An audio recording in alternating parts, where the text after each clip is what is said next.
본 방송에서 제공하는 투자 정보는 투자 판단에 대한 조언입니다. 방송에서 제공하는 주식의 가치, 가격 상승 및 가격 하락에 대해서는 방송사에서 보장하지 않습니다. 슈퍼스탁 발굴 프로젝트 글로벌 슈퍼스탁의 김민아입니다.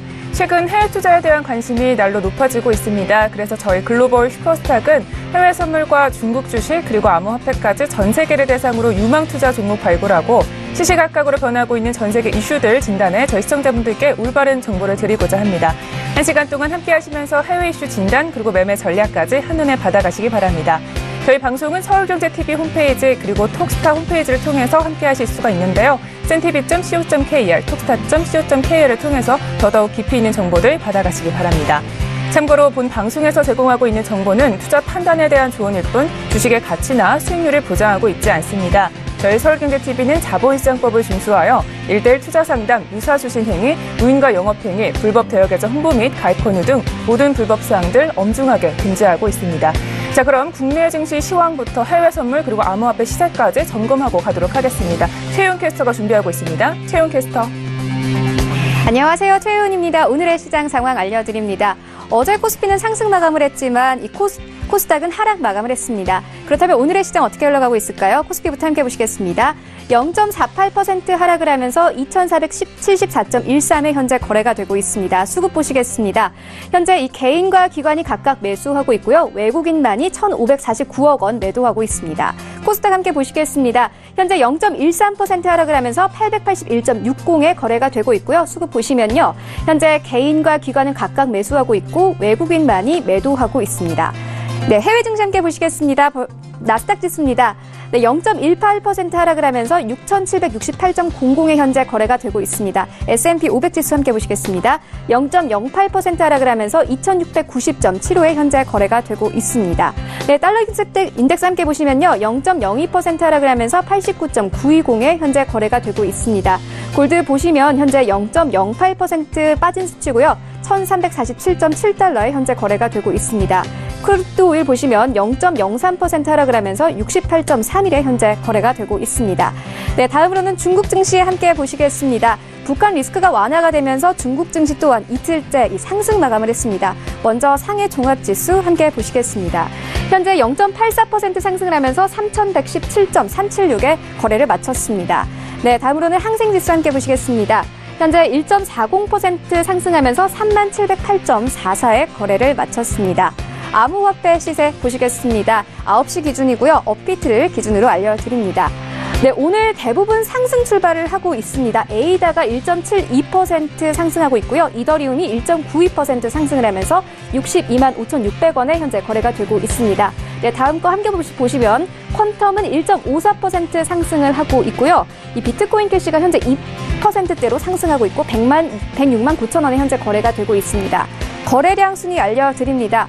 네, 오늘 특징적인 것은 모나코입니다. 이 신규 상장을 하면서 현재 3,399억 원 거래가 되고 있고요. 2위부터 비트코인, 트론, 에이다, 리플입니다. 네, 지금까지 시장 소식 알려드렸습니다. 오늘도 글로벌 슈퍼스탁과 함께 성공 투자하시기 바랍니다. 최윤이었습니다. 네, 최윤 캐스터 수고하셨습니다. 자, 본격적으로 글로벌 슈퍼스탁 문을 활짝 열도록 하겠습니다.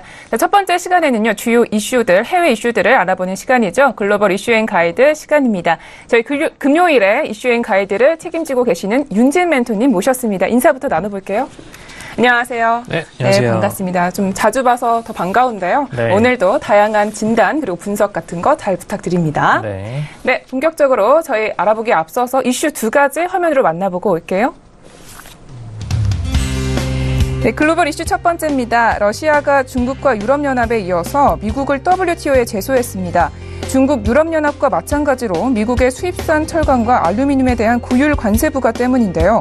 미국의 관세 폭탄 정책에 따른 상대국들의 WTO 제소가 연일 이어지고 있는 가운데 이에 따른 미국의 입장은 무엇이고 향후 어떻게 진행될 것인지 윤진 멘토님과 자세하게 얘기 나눠볼게요.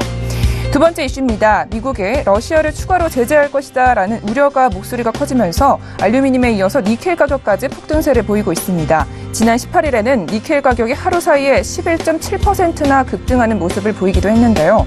미국의 러시아 추가 제재 명단에 러시아 니켈 생산업체인 노릴스크가 오른다면 관련 시장의 여파는 더욱 커질 것이다라고 전망하고 있습니다. 어디로 튈지 모르는 예측하기 어려운 지금 미국의 조치에 대해서 앞으로 좀 더 지켜봐야 할 것 같습니다.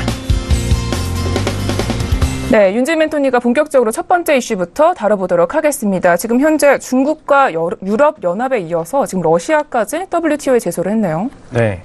일단 기존에 중국이랑 유럽 쪽에서 이제 제소를 했었는데 이제 러시아까지 추가적으로 제재를 들어가면서 사실상 이제 세계 최강대국들인 3국이죠. 이유는 3국가라고 보긴 어렵지만 아무튼 3대 세력 중 하나입니다. 그래서 이 세력들이 전부 다 미국한테 제소를 한 상황입니다. 그래서 전부 양자 협상으로 이제 60일간의 협상을 거치게 될 구도에 쌓여 있죠. 네. 이렇게 되면 중국과 EU, 러시아까지 모두 지금 미국을 압박하고 있는 상태가 되는 건데요. 이렇게 되면 아무래도 미국이 좀 압박을 크게 받지 않을까요? 네, 일단 미국이 그동안에 좀 관세 정책을 전 국가적으로, 전 세계적으로 벌이면서 사실 모든 국가들이 이 부분에 대해서 반발을 해왔는데 이제 강대국들 중심으로 미국한테 압박을 본격적으로 들어가기 시작을 한 거죠. WTO의 기본적인 참여국으로서. 근데 이 부분이 사실 양자 협상을 들어가게 되면은 개별 국가별로 미국이 포지션을 다르게 취할 가능성이 좀 있습니다. 그래서 사실상 중국을 원래 죽이는 게 핵심 타겟이었기 때문에 일단 전 세계 국가를 상대로 협상 타겟은 일단 강한 관세 정책을 내놓고 그 다음에 일부 강대국들을 대상으로 협상을 벌이면서 이쪽에는 어떤 관세 정책에 대해서 완화를 해주겠다. 대신에 중국한테는 강한 카드를 좀 더 세게 내놓을 가능성이 높다. 이렇게 지금 보여지는 상황입니다. 그러면 이렇게 된다면 지금 미국의 이런 상황에 좀 요였기 때문에 기존의 좀 관세 정책을 좀 폐지하는 그런 방향으로 나아가진 않을까요? 우리 멘토님은 어떻게 보시나요? 네, 일단 트럼프 같은 경우에 굉장히 좀 협상에 능한 체질이기 때문에 이런 관세 정책을 사실상 카드로 이용한다라고 보시면 될 것 같아요. 진짜로 이 관세를 통해서 돈을 벌거나 혹은 이 압박을 가해서 실질적으로 국제사회의 정책을 바꾸려고 하는 이런 부분보다는 핵심 타겟 국가가 있죠. 사실 미국 입장에서 지금 러시아나 EU가 주적이라고 생각하진 않습니다. 근데 중국을 애초에 이제 트럼프가 공략 전부터, 대선 들어가기 전부터 공약에서 항상 중국을 압박을 하겠다. 그리고 중국을 이기겠다라는 발언을 해온 만큼 일단 협상 카드로서 먼저 내놓고, 그죠? 트럼프 같은 경우에는 워낙 본인도 항상 자주 언급을 하지만 이제 사업적으로 협상이 굉장히 능하다, 본인은. 그래서 어떤 중국과의 협상에 있어서 굉장히 압박을 가할 수 있는, 그리고 미국의 힘을 이용할 수 있는 위치에 있다. 그리고 그런 부분을 최대한 잘 이용해서 중국의 압박을 끌어내겠다라는 부분이죠. 그래서 이 부분은 어디까지나 협상 카드로 활용하고 앞으로는 중국을 압박하는 데 포커스를 양자 협상에서 주로 구도를 잡아갈 것으로 보입니다. 네. 트럼프가 협상에 능한 것은 모두 다 알고 있는 사실이긴 하지만 지금 다른 국가들도 상당히 지금 이런 부분에 있어서 약간의 우위를 점하고 있는 국가들이에요. 이런 트럼프 대통령의 협상 방법이 과연 이런 국가들에게 모두 통할까요? 사실 모든 국가들에게 압박을 할 생각은 원래 아니었겠지만 일단 외교에 있어서 협상 카드에서 판을 뒤집는 부분이 핵심적으로 좀 중요합니다. 많은 분들이 좀 이제 외교를 아시는 분들은 판을 자체를 처음부터 뒤집고선 스타트를 했을 때 상대방이 내놓는 협상안 자체가 달라진다는 거를 기본적으로 아실 거예요. 그리고 모든 국가들이 다 그런 부분은 외교적으로 알고는 있습니다. 근데 실질적으로 이 정책을 강하게 추진을 했을 때 내부 세력이죠. 그죠? 어떻게 보면 내부 기업들 혹은 내부 개인들이 될 수 있습니다. 그런 내부 개인들의 기업들이 반발을 할 거를 꺼려서 일단 공격적으로 먼저 정책을 펼쳐놓고선 협상 카드로 진행하는 경우가 굉장히 작습니다. 근데 트럼프 같은 경우에는 좀 워낙 공격적인 성향이기 때문에 그런 부분을 감안하고서 내부 기업들의 반발까지도 감안하고선 먼저 협상 카드를 위해서 질러놓고 그 다음에 판을 뒤집어 놓은 상태에서 협상을 들어가게 되니까 실질적으로 이번에 보아오 포럼이죠. 보아오 포럼에서도 중국 시진핑 주석이 실질적으로 개방에 대한 이슈들을 좀 많이 미국을 의식하는 발언들을 얘기를 했어요. 개방에 대해서 좀 진행할 거고 특히 금융이나 자동차 부분을 진행하겠다. 사실 금융이나 자동차 부분이라는 거는 중국에게 있어서 사실 핵심 산업이 될 수도 있는 분야입니다. 근데 어떻게 보면은 미국의 전문 분야죠. 미국의 전문 분야입니다. 금융은 특히 이런 분야에 대해서 공격적으로 언급을 하고 얘기를 한 걸 볼 때 이 미국의 협상 카드가 어느 정도 중국한테 통했다. 이 정도로 좀 얘기를 할 수 있을 것 같습니다. 네, 맞습니다. 우리 글로벌 슈퍼스탁에서도 이제 보아오 포럼에 대해서 짚어가는 시간이 있었는데 이 보아오 포럼 내용에서 보면은 지금 미국에 좀 양보하는 제스처를 보내왔었습니다. 그러면 결국 이 무역 전쟁은 이제 미국 쪽의 승자다라고 우리가 판단하면 되는 걸까요? 꼭 그렇지만은 않습니다. 근데 이게 왜 그러냐면은 일단 중국이 그동안에 미국 채권 보유량도 높았고 미국 외환 보유량도 굉장히 높았어요. 근데 중국이 이번에 포지션을 취하면서 그리고 미국도 보호무역주의를 취하면서 중국이 미국에 대해서 투자 가치가 좀 떨어졌다 실질적으로. 그리고 미국의 주도권을 좀 흔들 필요가 있다. 두 가지 판단하에 일단 국가적으로도 미국 채권 보유 부분 그리고 외환 보유 부분을 좀 흔들기 위해서 채권 보유 물량을 좀 빼고 있고요. 그리고 외국 기업에 대한 투자 부분도 빼고 있습니다. 그렇죠? 그리고 동시에 기업들도 미국 내 기업이죠. 미국 내 기업들에 상대적으로 대미 투자를 했던 그 자금들까지도 환수를 들어가고 있습니다. 물론 이거는 미국 자체의 투자 가치, 즉 그동안에 상승을 보였던 뭐 S&P, 나스닥 등의 상승 가치가 떨어졌기 때문에 투자금을 환수하는 부분도 있고요. 그리고 동시에 채권 가치 부분도 불안정하기 때문에 빼는 부분도 있습니다. 그리고 플러스 이번에 무역 전쟁으로 인해서 워낙 또 중국 기업들이 중국 국가한테 좀 충성도가 높은 그런 경우가 많이 좀 케이스가 있죠. 그러다 보니까 자유로운 활동을 하는 미국 기업들과 달리 중국 기업들은 좀 국가적인 관점에서 미국이 너무 좀 마음에 안 든다라고 생각하면은 좀 투자금을 환수하는 그런 경향이 좀 있습니다. 그래서 사실상 미국한테는 이번 정책이 내부적으로는 타격이 생길 수밖에 없고 그리고 국가 재정이 분명히 채무가 늘어난 이번 미국 정부가 실질적으로 타격을 받을 수밖에 없는 상태가 됐다라는 점에서 꼭 이긴 무역만은 아니다라고 얘기를 드릴 수 있겠습니다. 그러니까 미국 쪽에서도 불리한 부분이 어느 정도 없지 않아 있다 이런 말씀이셨는데 지금 내용을 보니까 이번 사건 때문에 미국의 손실을 좀 증대될 수 있다라고 했었어요 말씀을. 근데 이 부분을 좀 그냥 짚어 넘어갈 수가 없을 것 같은데 좀 더 자세하게 이 부분에 대해서 설명을 해주실 수 있을까요? 일단 이 중국의 투자금에 대해서 방금 전에 말씀을 드렸죠. 중국의 투자금이 미국으로 들어와서 사실상 많은 투자 부분을 차지를 했었고 이 자금들을 이용해서 어떻게 보면 레버리지라고 할 수 있죠. 남의 자금, 사실 기업들이라는 게 남의 자금을 투자를 받아서 기업 규모를 키우고 그리고 경쟁 사회에서는 이 기업 규모의 자본력이 사실상 기업들 간의 경쟁을 우위를 가르는 핵심적인 역할을 합니다. 물론 경영자의 경영 능력도 분명히 중요한 부분이지만 이 자본력이 있고 없고의 차이가 굉장히 큰 차이를 발생을 시키죠. 네. 미국 내 기업들은 사실 같은 안을 가지고 기업을 만들어서 창업을 하고 오픈을 해도 다른 국가들에 비해서 압도적으로 좀 강한 힘을 많이 발휘를 해왔어요. 뭐 예를 들어서 우리나라에서 유명한 업체 중에 뭐 싸이월드 뭐 이런 업체가 있었죠. 옛날에 페이스북이랑 부딪히기 전에. 근데 이런 면에서도 항상 평가를 받는 부분이 싸이월드가 경영을 잘못해서라는 부분도 있지만 페이스북만큼의 자본력, 즉 금융에 의한 힘을 받았다면은 충분히 페이스북을 이기고도 남았다라는 평가를 많이 내리는 전문가들이 있습니다. 이런 부분을 보실 때 자본력 싸움에서 핵심적으로 이 기업 간의 경쟁에서 차이가 나고요. 이런 면에서 중국이 자본력을 회수해서 결국 갖고 들어가면 이 투자금은 결국 어딘가로 갑니다. 중국 내부 기업이 될 수도 있고요. 혹은 뭐 유럽 같은 기업이 될 수도 있고 다른 신흥국들이 될 수도 있어요. 이렇게 돼버리면은 미국 내 기업의 영향력은 좀 상대적으로 떨어질 수밖에 없고, 그리고 중국 내의 기업들은 상대적으로 영향력이 좀 더 커질 수밖에 없습니다. 뭐 중국뿐만 아니라 각국, 최근에 뭐 유럽도 자금 회수 들어가고 있고요. 채권에 대해서. 그리고 뭐 러시아 쪽도 마찬가지죠. 이런 부분 보실 때 각국의 영향력은 좀 더 커지고 미국 내 기업들의 영향력은 상대적으로 좀 떨어지는 상태가 돼버릴 수 있다라는 면에서 꼭 이긴 무역은 확실히 아니라는 거 좀 얘기를 드릴 수 있겠습니다. 네, 알겠습니다. 앞으로 좀 각국 간의 어떤 이해 관계를 좀 지켜봐야 될 것 같습니다. 이렇게 해서 이슈 두 가지 잘 짚어봤습니다. 자, 본격적으로 우리 시장에 대응하기에 앞서서 가이드를 한 줄 평 주실 텐데요. 오늘은 어떤 가이드를 준비해 주셨나요? 네, 오늘은 한 문장이 아니고요. 한 단어입니다. 네. 격돌. 격돌. 네. 굉장히 우리 차가운 남자답게 이렇게 간단 명료한 이야기를 주셨는데 자세하게 좀 설명을 해주셔야겠죠? 사실 저희 이제 해외 선물 시청자분들이 좀 연령대 분들이 좀 40, 50대 정도 되시다 보니까 이런 좀 한자 단어면서 좀 간단한 단어들을 굉장히 좀 좋아하시는 것 같아요. 그래서 이렇게 좀 짜봤고요.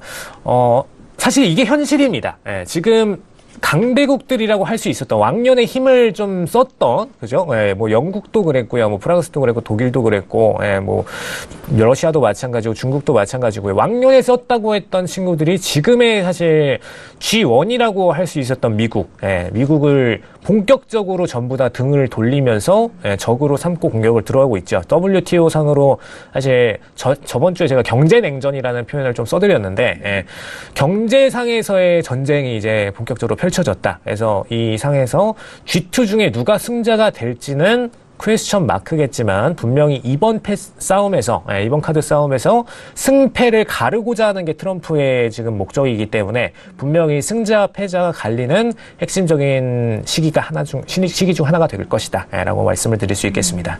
네, 알겠습니다. 이렇게 해서 가이드 한 주 평도 잘 들어봤고요. 자, 본격적으로 전일장의 매매 점검 시간을 좀 갖도록 하겠습니다. 오늘 매매 가이드도 주실 텐데요. 오늘 또 어떻게 대응하면 좋을지 전망까지 자세하게 분석 부탁드립니다.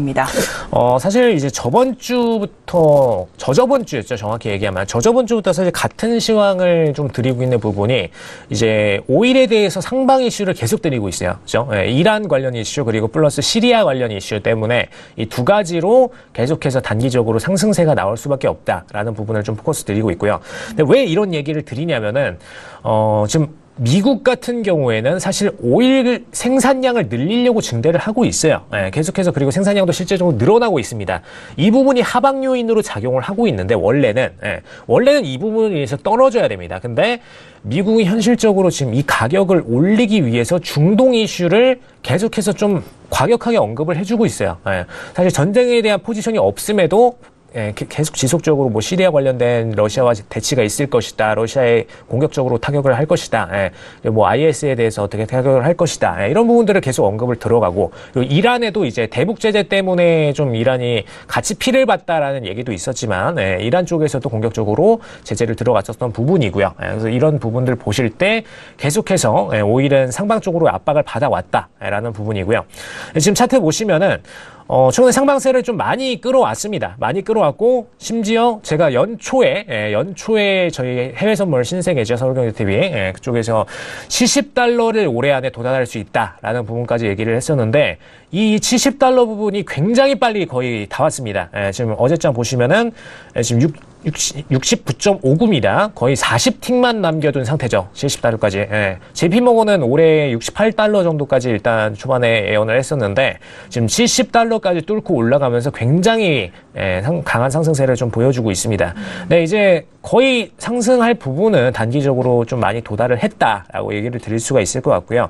근데 이제 슬슬 오일의 하방 모멘텀에 대한 부분이 많이 나타나고 있습니다. 이거를 어디서 좀 보실 수 있냐면은 일단 개장이 들어갈 때 미국장 개장 시간이 있죠. 예, 개장 시간이 있는데 시스템 트레이드 물량상으로 10시 반, 그죠? 예, 미국장 개장 시간에 본격적으로 매도 물량들이 속출을 많이 하기 시작하면은 시스템 트레이드 입장에서는 미국의 오일 상승 리스크가 좀 더 증가를 한다. 상승에 대해서 리스크죠. 그러니까 하방 쪽으로 꺾일 가능성이 조금씩 더 증가를 한다라고 평가를 내린다고 보시면 되겠습니다. 그래서 지금 10시 반 기준으로 전전일장에도 한번 추가로 떨어졌었고요. 그리고 전일장에도 마찬가지로 지금 10시 반 차트 보시면은 네, 하락세로 쭉 뺐다가 그 이후에야 살짝 좀 올려주고 다시 또 새벽장에 떨어뜨리는 모습을 보였죠. 네, 이런 모습을 보실 때 시스템 트레이드 물량들은 장 초반에 특히 리스크 관리를 먼저 들어갑니다. 일단 전일장에서 끊어졌던 부분에 대해서 장 초반 리스크 관리를 위해서 매도 물량이 던져졌다면은 시장에서는 리스크가 올라간다라는 평가를 좀 내리시면 될 것 같고요. 그리고 두 번째로 제가 포커스 드릴 종목은 사실 저희의 그 오일 S&P 종목이었습니다. S&P 저희가 톡스타방에서 좀 리딩을 드렸는데 톡스타방에서 저희가 2700선에서 최근에 익절을 했어요. 근데 2700선에서 익절을 하기 전에 어디서 좀 진입을 들어갔었냐면은 2680선, 2680선을 돌파하기 전에 이미 상방세가 몰리고 있다라는 부분을 좀 포커스를 드렸습니다. 왜냐하면은 원래 S&P는 시스템 트레이드 물량 비중이 굉장히 높기 때문에 추세선을 그리면서 올라가는 경우가 흔치가 않아요. 근데 추세선을 그리면서 올라가는 경우가 나올 경우에는 수동 트레이드 물량과 자동 매매 물량이 전부 다 상방 쪽으로 향할 때 주로 추세선을 타고 올라간 경향이 좀 강해집니다. 수동 매매법이기 때문이죠, 원래. 근데 최근장에 이렇게 상방 쪽으로 올라가는 모습을 보여줬고요. 그리고 금요일에 이어서 월요일까지 계속해서 추세선을 타고 올라가는 모습을 보여줬기 때문에 2680선 기준에 저항선이 있었습니다. 그래서 여기 기준으로 돌파 전에 매수를 들어가셔라 라는 신호를 미리 드렸고요. 그 다음에 2680선 돌파 일어나고서 원웨이 추세를 한번 형성을 시켰죠. 형성을 시켰는데 문제가 최근에 이제 S&P 부분이 VIX가 지수가 계속해서 떨어졌는데 떨어지는 와중에 아까 5일에서 사용했던 전법을 똑같이 보시면은 10시 반 기준 매도 물량들이 증대를 하고 있어요. 10시 반 기준으로 딱 초반 오픈 들어갈 때 매도가 착 속출을 했다가 다시 상승을 들어가고 10시 반대 속출을 했다가 상승을 들어가고 하는 부분이죠. 이런 부분들이 폭이 점점 커졌던 만큼 저희는 시스템 트레이드가 매도 물량 쪽으로 퍼질 가능성이 높다라는 가정 이 부분 하에 2700선에다 익절선을 드렸고 2700선에서 익절을 하고 플레이를 어제 끝냈습니다. 그래서 이 두 가지 종목 포커스를 드렸습니다. 네, 알겠습니다. 여기까지 윤진 멘토님과 저희 글로벌 시황 그리고 매매 전략 점검까지 시간을 가져봤습니다. 글로벌 이슈앤가이드는 여기까지 하겠습니다. 우리 윤진 멘토님은요, 코인 이슈앤가이드에서도 해주실 겁니다. 그때까지 다시 한번 또 기다려 볼게요. 네, 윤진 멘토님 고맙습니다. 네. 네, 글로벌 이슈앤가이드 정리하고 차이나 이슈앤가이드로 돌아오겠습니다.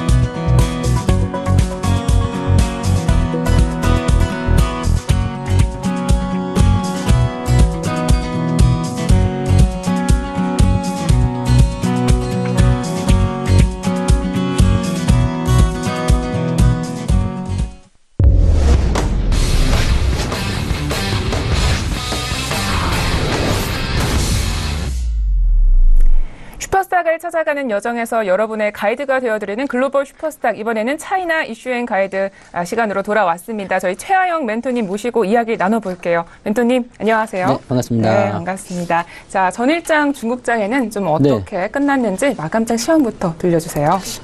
어제부터 이제 중국장이 조금 올라오기 시작했죠. 그래서 어제 그저께 이제 0.8% 정도씩 올라오기 시작했는데 그동안 이제 무역전쟁 우려 때문에 주가가 계속 내리는 부분이 좀 있었고요.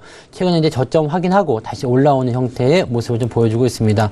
어제 이제 양봉이 좀 나타났기 때문에 추가 상승에 대한 가능성도 충분히 있는 그런 상황이라고 보시면 될 것 같습니다. 네, 알겠습니다. 간략하게 시황 한번 알아봤고요. 자, 본격적으로 차이나 이슈에 대해서 짚어보겠습니다. 화면으로 만나볼게요. 네, 차이나 이슈 첫 번째입니다. 4월 중국 시장 전망이 다소 어두운 가운데 증권사 리서치들의 관심이 중국 중소형주에 쏠리고 있다는 뉴스입니다. 이와 관련해서 4월 중국 시장 분석과 중소형주가 각광받는 이유에 대해서 자세히 짚어보겠습니다. 두 번째 차이나 이슈는요, 지난 18일 중국 국가통계청은 올해 1분기 GDP 기초정상 결과를 발표했습니다. 그중에 금융업에 대한 성장 부진이 가장 눈에 띄었는데요. 이유는 무엇이고 앞으로 중국 금융업의 전망에 대해서 잠시 후에 얘기 나눠보겠습니다. 네, 먼저 첫 번째 이슈부터 분석해 보도록 하겠습니다. 첫 번째 뉴스 어떤 뉴스인가요? 네, 4월에 증권사 리포트가 이제 중소형주에 집중이 되고 있다, 이런 얘기인데요. 지금 통계 자료를 좀 보면 4월 1에 이제 주식 시장이 조금 어두운 전망으로 이제 많이 분석을 했었다라고 얘기가 나오는데 증권사들 리서치에 열정을 끌어내지 않았다. 여기서 이제 중국에서 표현이 러칭 부찌엔이라고 하는데 이제 열정이 감소하지 않았다는 표현을 지금 하고 있습니다. 그러니까 그만큼 이쪽 중소형주들에 대한 어떤 관심도가 높았다라고 보실 수 있는 부분이고요. 증권사 쪽에 리서치를 받은 이제 총 89개 종목들이 있는데 그 중에서 15개 정도는 이제 바이오테크라든지 전자, 소자, 그러니까 IT 쪽이겠죠. 그리고 의약, 통신 설비 이런 쪽 업종에 집중이 되어 있었다. 그리고 이러한 부분들은 또 중소형주 쪽에 좀 집중이 되는 경향이 있었다라고 좀 보여지고 있습니다. 이 중에서 가장 리포트를 많이 받은 기업들이 이제 이화루라는 기업, 그다음에 슈엔지 정보라는 기업이 있고요. 그다음에 이게 찌페이 형우라고 해서 이제 쯔비바이오라는 기업이 있는데 요 세 가지 기업이 합쳐가지고 세 기업이 합쳐서 무려 30개가 넘는 그런 증거사 리서치를 받았다고 합니다. 그래서 중소형주들에 대한 관심이 얼만큼 뜨거운지 좀 알 수 있는 부분이고요. 리서치를 받고 나서 이제 뭐 쯔비바이오라든지 이런 기업들은 실제로 상승률도 굉장히 높게 나타났었던 부분들이 좀 있었습니다. 네. 그러니까 4월 전망이 어두웠음에도 불구하고 네. 지금 증권사 리서치가 좀 쏟아졌다라는 말씀이신 거잖아요. 그런데 왜 4월에는 좀 시장 전망이 어두웠을까요? 이 부분에 대해서 이유를 좀 진단해 보면 좋겠는데요. 중국 같은 경우는 아직까지 미국하고 지금 싸우고 있는 상태죠. 그래서 뭐 내가 이긴다, 네가 이긴다 하지만은 지금 얼마 전까지만 하더라도 계속 좀 안 좋은 상황이 나왔었기 때문에 뭐 보아오 포럼 이후에 뭐 상황이 좀 바뀌었다고 하더라도 이제 무역 전쟁에 대한 우려감이 계속 작용을 했을 것이라고 일단 예상을 해볼 수 있었겠고요. 또 그동안 이제 글로벌 시장 같은 부분들도 지수를 끌어올렸던 어떤 대형주들의 움직임들이 좀 주춤하고 있죠. 그래서 시장이 지금 현재 시점에서 더 이상 추가 상승하기 좀 부담스러운데 이런 느낌을 좀 받아주고 있는 상태거든요. 그러니까 전체적으로 리포트를 작성할 때 현재 시점에서 봤을 때 뭐 현재 중국과 미국이 뭐 이게 싸움을 하고 있는 상태, 무역 전쟁에 대한 우려감이 있고 또 추가 상승이 좀 어려운 부분이기 때문에 4월은 조금 어렵지 않겠느냐 이런 식으로 리포트를 좀 썼던 것 같아요. 네. 네. 뭐 상승 이후에는 또 둔화되는 기간이 오니까요. 알겠습니다. 그런데 그러면 이 중소형 종목에만 지금 리서치가 쏟아지고 있는 이 이유가 좀 궁금한데 어떻게 보시나요? 이게 이제 시장은 계속 상승 쪽으로 가고 있는 상황이잖아요. 그런데 더 이상 추가적인 상승이 나타나지 못하지만 경제 상황 좋아지고 뭐 투자하기 좋은 환경이 벌어진다. 자, 이런 부분들이 이제 글로벌 시장의 지금 움직임인데 뭐 지수 관련한 종목군들 대형주들이 움직이지 못한다. 그렇지만 시장은 상황이 좋다. 그리고 시장이 뭐 크게 밀리지 않는 상황이다 그러면 중소형주 쪽으로 좀 움직임이 들어오고 있다고 보시면 되는 거죠. 그러니까 그동안 이제 대장주 역할을 했었던 이런 대형주, 주도주들의 어떤 조정이 나오니까 상대적으로 거기에 관심들이 중소형주로 좀 쏠리고 있는 것이다라고 보시면 될 것 같고요.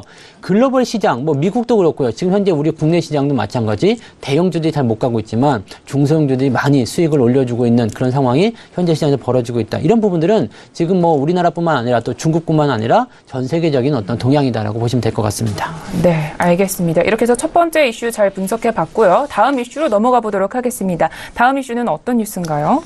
네, 금융업의 성장이 조금 둔화되고 있다. 뭐 그 둔화라고 표현하기는 좀 그렇지만은 이제 전체적으로 좀 성장률이 좀 낮다라고 좀 이야기가 나왔습니다. 국가통계청에서 발표한 내용을 좀 따르면 GDP는 일단 조금 뭐 이제 증가세를 계속 보이고 있는 것 같아요. 그런데 지금 보면 이제 금융업 쪽에서 증가액이 1.79조 위안 그러면서 이제 성장률이 2.9%에 불과했다라고 합니다. 이런 성장률은 다른 업종에 비해서 가장 낮은 수치로 지금 부분이 나와 있고요. 뭐 그 원인으로서는 이제 보험에 대한 어떤 수입이 18% 이상 많이 하락을 했다라는 부분 좀 있고 또 이제 뭐 최근에 보면 이제 은행들의 뭐 지급 준비율 뭐 이런 부분이 좋다라고 하지만은 현재로서는 이제 이런 부분들이 나타나지 않았었던 부분이라서 굉장히 좀 금융업종 쪽에서는 현재 안 좋은 형태로 좀 가고 있는 듯한 수익성이 좀 낮아졌다고 볼 수 있겠죠. 네. 네. 그런데 우리 모두 지금 중국 경기가 점차적으로 회복세에 있다라고 알고 있는데 금융업종이 이렇게 최저 성장세를 보였고 이렇게 성장이 좀 더딘 이유가 좀 궁금해요. 어떤 부분 때문인가요? 네, 이거는 이제 경기라는 부분들을 우리가 좀 해석을 해야 되는데 경기가 좋아지고 있는 것은 분명하죠. 이제 뭐 앞으로 금리도 계속 인상을 하게 될 테고요. 경제 지표도 보게 되면 굉장히 좋은 상황이 벌어지고 있거든요. 자, 그러면 이제 경기가 좋아지면 금융업이라는 어떤 우리가 그 등식 관계를 생각하게 되는데 대체적으로 그럼 그렇지 않습니다. 보통 이제 금융위기 시점 기억하실런지 모르겠는데 리먼 사태 때는요. 우리가 그 추경이라는 뭐 슈퍼 추경 이런 얘기도 많이 나왔죠. 그래서 유동성을 공급하는 장세가 벌어지게 되면서 실제로 돈이 시장이 많이 풀리게 되죠. 그러면 이제 은행주라든지 이런 금융권에 있는 종목군들이 수혜를 받게 되는데 지금처럼 이제 유동성 장세가 어느 정도 종료가 되는 시점, 즉 금리 인상이 나타나는 시점이죠.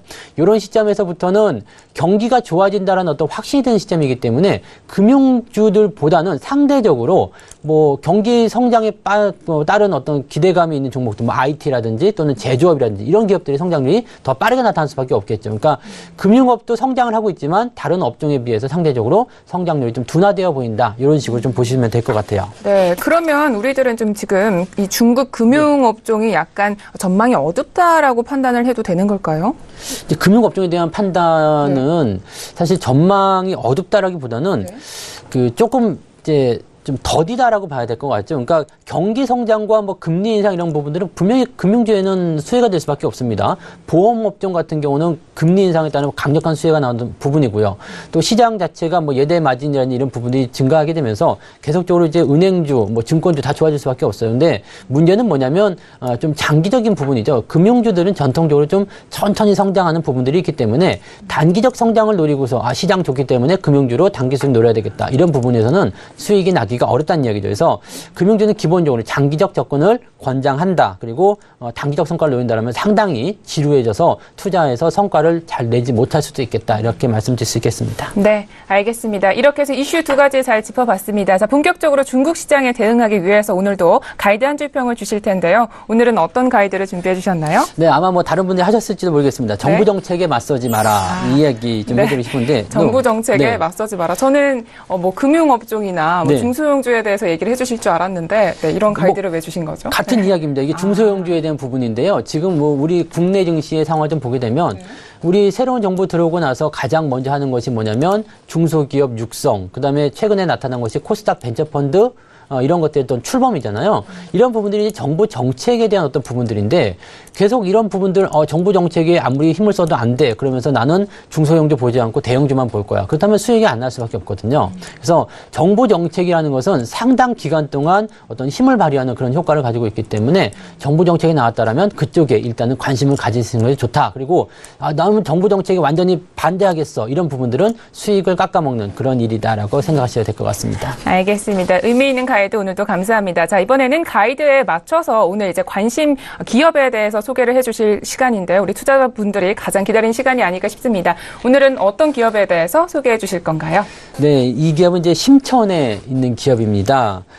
슈엔지 신시라고 하는데 이제 그 우리나라는 이제 슈안지 정보라고 읽으시면 됩니다. 그래서 300324번 코드번호를 가지고 있는 기업이고요. 소프트웨어 기업이에요. 그러니까 어떤 소프트웨어를 통해서 요즘에 보면 뭐 스마트 도시라든지 또는 이제 뭐 세무에 대한 어떤 부분들을 통제하는 시스템이라든지 보안, 그다음에 스마트 과 관련되어 있는 어떤 정보의 교류, 그 다음에 빅데이터, 이런 쪽 여러분들 많이 알고 계실 텐데요. 약간은 뭐 4차 산업 관련한 부분이겠죠. 그래서 정보 전송, 소프트웨어 및 IT 서비스 쪽으로 업종이 구분이 되어 있는 기업이고요.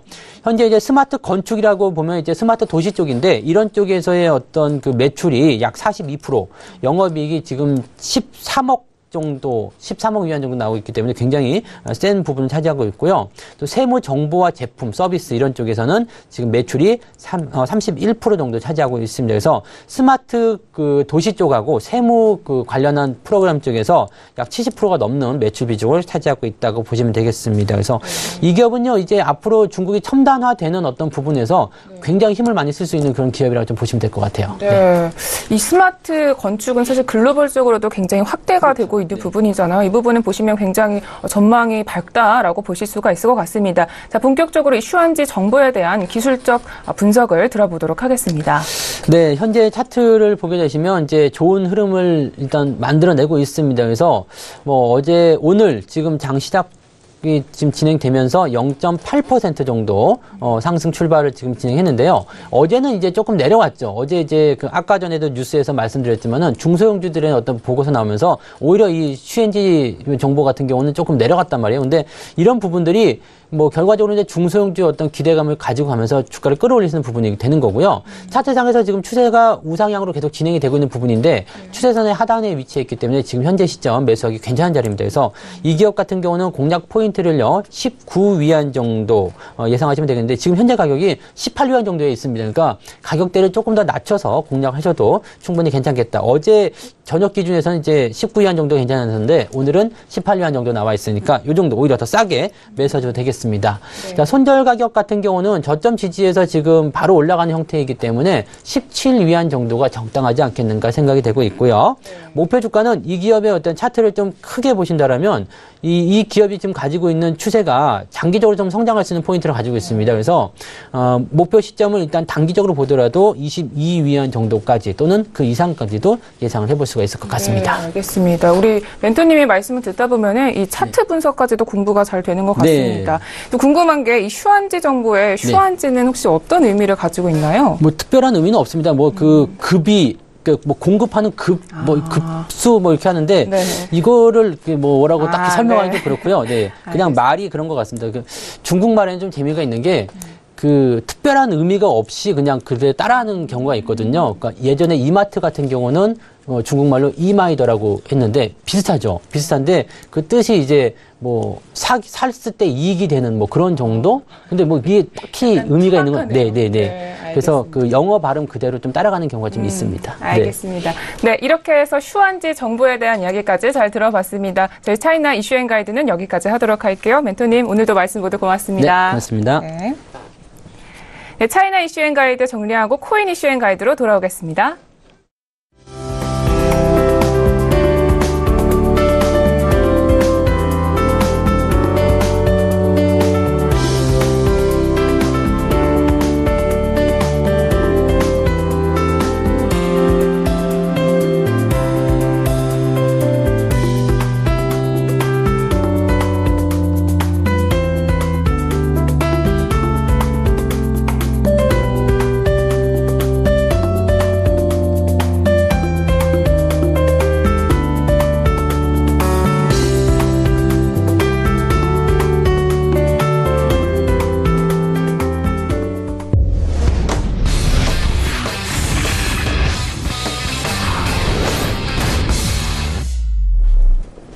네, 많이 기다리셨습니다. 암호화폐와 관련된 정보들만 드리고 있는 저희 글로벌 슈퍼스탁의 자랑 시간이죠. 코인 이슈앤 가이드 시간입니다. 자, 이번에도 우리 윤진 멘토님을 모셨는데요. 이야기 나눠볼게요. 네, 또 모셨습니다. 네, 오늘도 또 코인 이슈에서도 다양한 분석 잘 부탁드릴게요. 자, 본격적으로 오늘 짚어볼 이슈 두 가지 화면으로 만나보고 오겠습니다. 네, 첫 번째 코인 이슈입니다.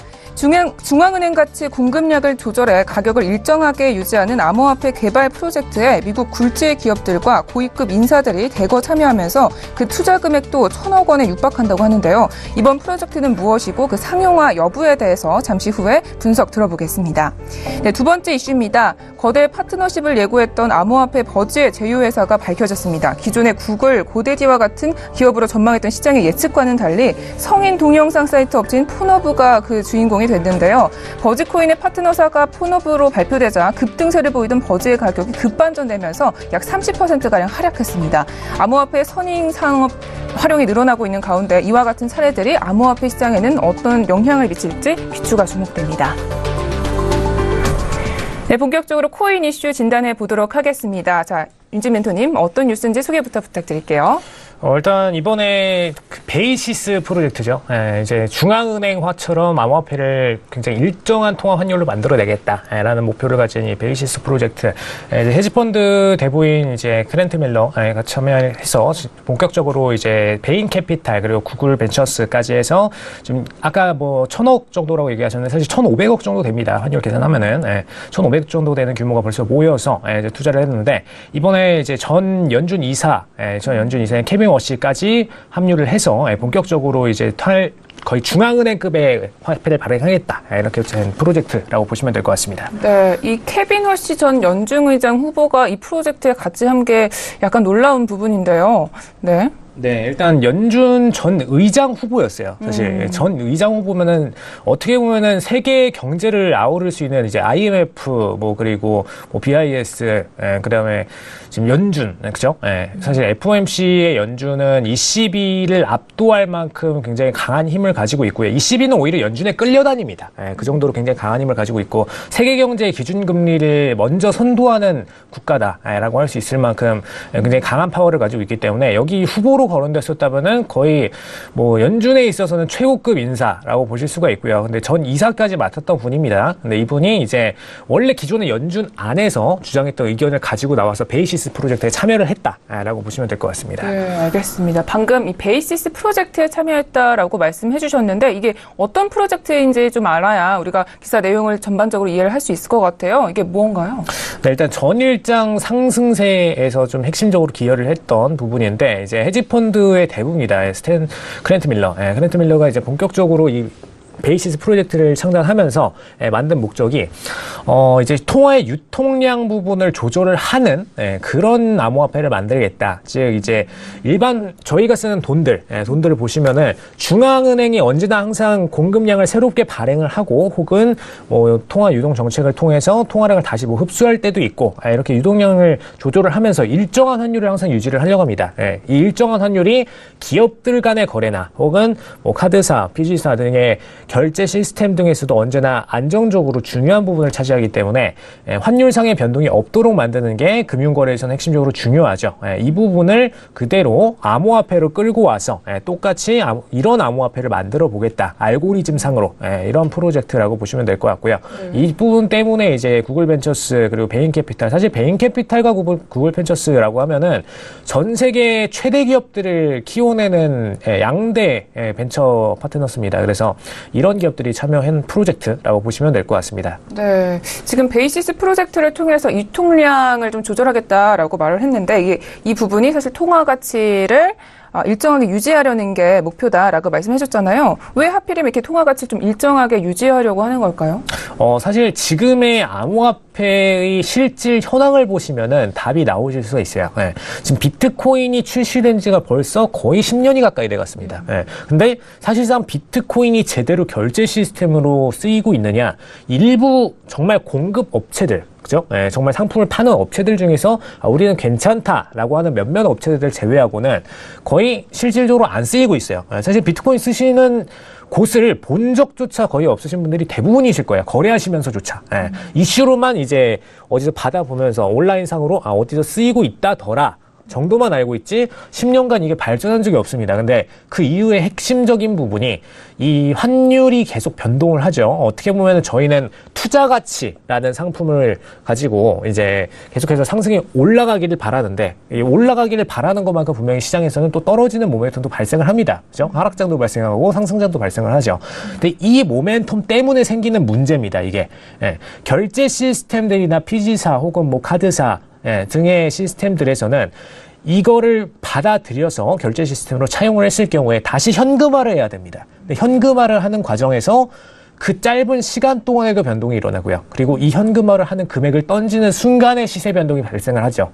이 부분 때문에 사실상 결제 시스템들은 이 암호화폐를 차용을 할 수가 없었던 겁니다. 근데 이 부분만 개선을 하면 암호화폐는 제대로 된 화폐로서의 역할을 할 수 있다라는 부분에서 이 프로젝트가 진행이 됐다라고 보시면 될 것 같습니다. 그러면은 이 신뢰성과 안정성 부분에서는 사실상 이점이 있을 수는 있겠네요. 근데 이 가치가 좀 일정하게 되면 아무래도 암호화폐 가치가 좀 올라가지 않는다라는 부분은 없을까요? 사실 이제 전연준 이사가 참여한 이유가 여기에 있습니다. 사실 이 워시 이사 같은 경우에는 기존에 사실 디플레이션이라는 부분을 좀 많이 포커스를 맞췄었어요. 왜냐하면 비트코인은 디플레이션을 목적으로 만들어진 상품입니다. 이런 얘기를 좀 처음 들어보셨을 거예요. 인플레이션, 디플레이션은 어디까지나 그냥 물가에서 쓰이는 얘기가 아닌가라고 생각을 하실 텐데 비트코인은 처음 만들어질 때 목적이 모든 부분이 전부 다 디플레이션에 포커스돼서 만들어졌습니다. 즉 통화 가치 상승을 위해서 만들어졌다라고 보시면 될 것 같아요. 과거부터 비트코인이 거의 뭐 몇백 원대에서부터 지금 몇천만 원대까지 올라온 건 많은 분들이 알고 계실 거예요. 그래서 굉장히 매력적인 상품이다라는 건 알고 계실 텐데 이게 화폐 가치로 따져서 생각을 해보자면은 디플레이션이라는 부분은 사실 현대 최근의 시장에서는 거의 일어나지 않는 그런 통화입니다. 대부분의 통화들은 다 인플레이션으로 인해서 특히 뭐 베네수엘라 같은 급격한 인플레이션 혹은 뭐 일반 국가들도 항상 물가 상승률이라는 거를 플러스 상태로 유지시키려고 노력을 하죠. 그죠? 그래서 물가는 언제나 항상 올라왔습니다. 많은 분들이 체감하시듯이. 근데 이 비트코인 같은 경우는 통화로서의 가치를 생각을 해보자면은 상대적으로 같은 비트코인을 갖고 있음으로써 물건들을 사는데 굉장히 더 쉽게 사질 수가 있었던 거예요. 그러다 보니까 사실 물가 가치가 상대적으로 떨어지게 되는 그런 통화를 만들어낸 거죠. 근데 이 이유가 블록체인 안에 비트코인을 가둬놓고 딱 공급량을 일정 수량만 제한을 해놓고 그리고 아예 외부적으로 건드리지 못하도록 구조를 짜놨죠. 그러다 보니까 변동성에 있어서 굉장히 상방 쪽으로만 움직이게 되는 이런 특수한 경우를 만들어냈다라고 보실 수가 있겠습니다. 그리고 이 워시 이사는 이런 부분을 계속해서 지적을 해왔고요. 근데 개발자 같은 경우에는 사실상 이 유통화폐를 좀 예측을 안 하고 만들었던 걸까요? 왜 애초부터 암호화폐를 이렇게 만들었을까요? 제가 서울교육TV 강연에서도 이제 오일이랑 골드에 빗대어서 이거를 좀 비트코인을 설명을 드린 경례가 있는데, 이 오일이랑 골드에 빗댄 이유가 있습니다. 사실 오일 같은 경우는 소비재죠. 딱 지구 안에 제한되어 있는 생산량을 가지고 있고, 이 생산량들이 계속 시간이 가면 갈수록 줄 수밖에 없는 그런 상품입니다. 그러다 보니까 골드도 뭐 마찬가지고요. 골드도 생산량이 언제나 제한되어 있다 보니까 상승은 언제나 일어날 수밖에 없다라는 모멘텀을 가지고 있고요. 네, 사실 오일이랑 골드에 비유해드린 이유가 골드는 그래도 통화량이 딱 제한이 되어 있어요. 근데 또 최근에 비트코인 후발주자로 생긴 특정 코인들은 소각까지 됩니다. 소각이 무슨 뜻이냐? 이제 사용이 될 때마다 이 코인들의 수량이 점점 줄어드는 거예요. 감소하는 겁니다. 그래서 감소하다 보니까 공급량 전체가 줄어들어서, 즉 전체 통화량 자체가 줄어들어서 가치가 올라가는 그런 상태가 돼버리는 거죠. 그럼 이런 코인들은 오일에 해당을 할 수가 있고요. 즉 오일은 쓰기 때문에, 그리고 비트코인 같은 상품은 골드에 빗대어서 얘기를 드릴 수가 있습니다. 통화량이 딱 제한이 돼 있기 때문에. 그래서 이 두 가지 모습을 보실 때 오일과 골드랑 가장 유사한 상품이다 얘기를 드릴 수가 있고요. 특히 오일 같은 경우에는 ETF 상품으로 굉장히 좀 유명하죠. 왜냐? 일단 시간이 지나면 지날수록 소비가 될 수밖에 없다. 소각이 되고 없어질 수밖에 없기 때문에 당연히 가격은 올라갈 수밖에 없다라는 평가를 받게 되죠. 마찬가지로 이 비트코인들도 똑같은 평가를 받게 되는 게 현실이다라고 보시면 될 것 같습니다. 그래서 이런 부분들을 목적으로 해서 사실 이 코인들을 만든 기업들 입장에서는 수익을 챙기려는 부분이 굉장히 강하죠. 이런 부분이 이슈 메이킹에 대해서 투자 상품으로서의 각광을 받았을 때 사실 외부 현금들은 이 투자 가치의 매력 때문에 들어오는 겁니다. 사실 대부분의 통화를 거래하시는 분들은 이 통화가 왜 올라가는지 그리고 뭐 그런 이유에 대해서 관심이 없어요. 당장 올라갈 수 있다는 장이 보여지고 그 상승률이 어마어마하다면은 돈을 일단 넣고 보는 심리로 들어온 겁니다. 사실 그것 때문에 기관들, 특히 뭐 워렌 버핏 같이 보수적인 기관들 입장에서는 굉장히 투자를 꺼리고 있죠. 그죠? 투자를 꺼리고 있고 안 하겠다. 우리가 투자할 이유가 없다라고 얘기를 하고 있는데 이런 부분 때문입니다. 굉장히 너무나 일방적으로 디플레이션을 위해서 만들어졌고 기업들의 수익 추구, 즉 외부 현금을 끌어들임으로써 본인들의 가상세계 안에서의 통화가 현금화되는 그런 상태를 맛보고 그리고 또 이 현금 가치가 올라감으로써 최근에 리플 같은 사태 보시면은 리플은 거의 4조 원대를 넘어서 거의 8조 원대까지도 육박을 했었는데 개인 소유 비중이 그렇게까지 육박을 했었는데 이런 부분들을 보실 때 이 통화 가치 자체만으로 부자가 되고자 하는 그런 심리가 내재되어 있다. 애초에 생산을 만들어질 때부터. 그리고 대부분의 지금 후발주자 코인들도 마찬가지였습니다. 핵심적인 문제점이죠. 네. 얘기를 좀 듣다 보니까 오히려 우리 사용자 입장에서는 조금 더 도움이 되지 않을까 이런 생각도 드는데요. 아까 계속 말씀해 주셨지만 이 워시전 이사가 연준에서 암호화폐를 만들 것이다라고 주장을 했는데 뭐 의도에 대해서도 간략하게 설명을 해 주셨어요. 근데 아무래도 좀 고위급 인사인 만큼 다른 의도나 목적이 있지 않은지 이런 게 궁금하고 아무래도 정착되기 위한 이런 프로젝트를 만드는 거니까 좀 이전에는 문제점들 좀 인정하고 있었다 이런 부분인 것 같죠?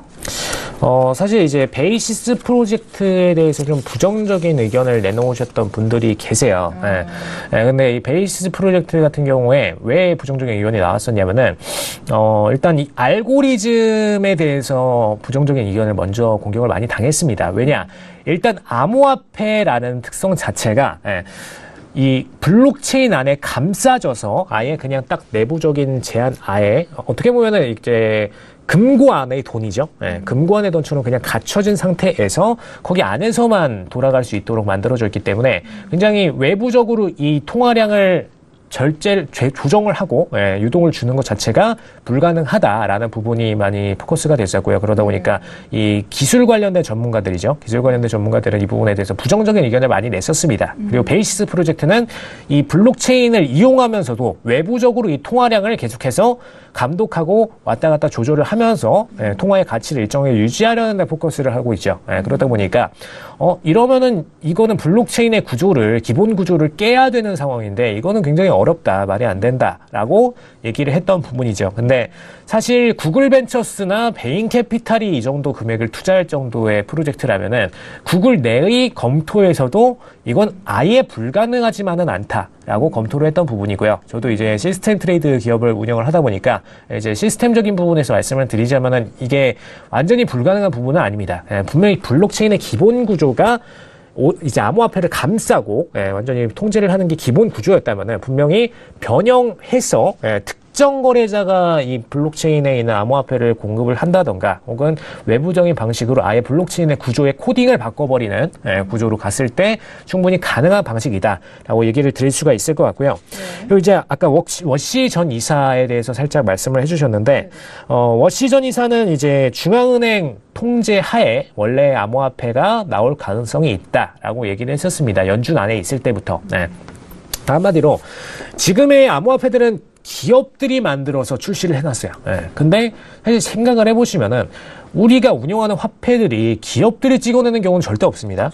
무조건 중앙은행이 찍어내고 중앙은행에 관한 하에서 움직이게 되고요. 그리고 금융감독 하에 언제나 움직이게 됩니다. 근데 지금의 암호화폐는 사실 중앙은행들이 그냥 관찰하고 있었어요. 지금까지는 어떤 4차 산업으로서 새로 나왔기 때문에 그냥 저 친구들은 이제 새롭게 뭔가 해보려고 하나 보다. 근데 저게 어떻게 움직일지는 잘 모르겠다라는 퀘스천 마크를 던져놓고선 이제 이 통화가 어떻게 방향성을 가져갈지를 지켜보고 있었는데 점점 정말 화폐로서의 역할을 자꾸 해나가려는 모습을 보여주고 있죠. 근데 이런 모습들을 굉장히 빠르게 최근 들어서 진화를 해나가고 있습니다. 그러다 보니까 중앙은행들 입장에서는 이 부분을 중앙화를 시킬 수밖에 없다. 암호화폐를 본격적으로 암호화폐 자체 생산을 통해서 중앙화를 발행을 들어가고 블록체인을 통한 암호화폐를 발행할 수밖에 없다라는 부분을 많이 포커스를 했었고요.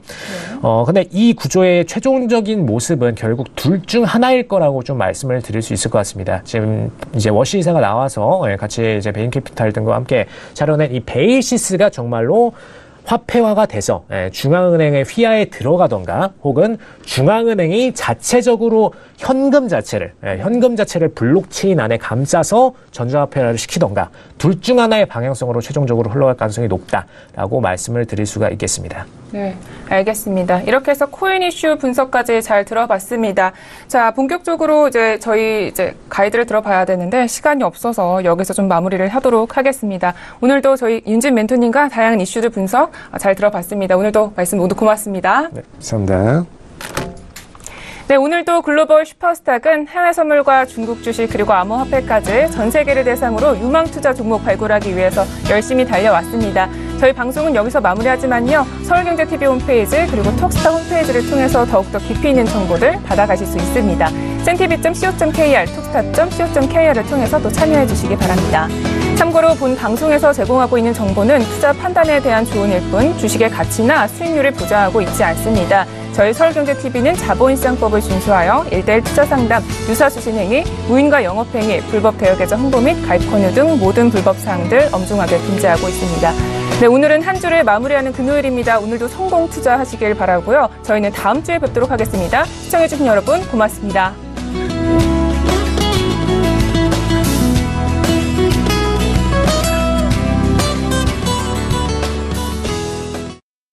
본 방송에서 제공하는 투자 정보는 투자 판단에 대한 조언입니다.